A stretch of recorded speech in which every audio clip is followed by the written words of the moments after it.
Bonjour, Alexandre Fournier, je suis vice-président à l'Université de Bourgogne, délégué au campus numérique, système d'information et learning centers depuis 1 an et demi.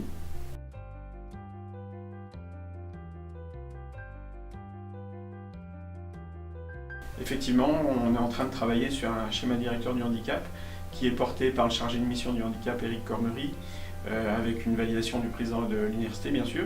Et puis ce schéma doit courir de 2018 à 2022.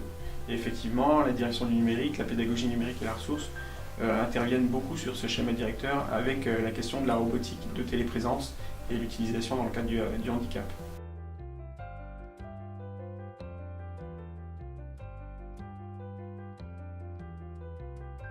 On est en train de mener une expérimentation avec une jeune étudiante qui est en Master 1 qui s'appelle Alaïs.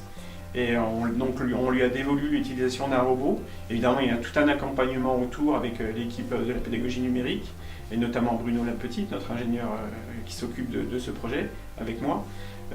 Donc Alaïs, qui est étudiante en M1, en psycho, peut utiliser le robot environ un quart du temps de cours. Donc elle est complètement intégrée à l'amphi. Le robot se déplace dans l'amphi, il est positionné face à l'enseignant, qui intervient souvent auprès d'Alaïs pour lui demander si tout fonctionne bien, si tout va bien, si elle a bien compris, si elle a, voilà. Donc on a une vraie immersion de la personne dans le cadre de l'enseignement. Et c'est vrai qu'il y a une personnification, c'est-à-dire que l'étudiante est reconnue comme une vraie étudiante par ses pairs. Et on le voit à l'arrivée du robot devant l'amphi, les étudiants saluent Alaïs, enfin voilà, c'est quelque chose de très impressionnant.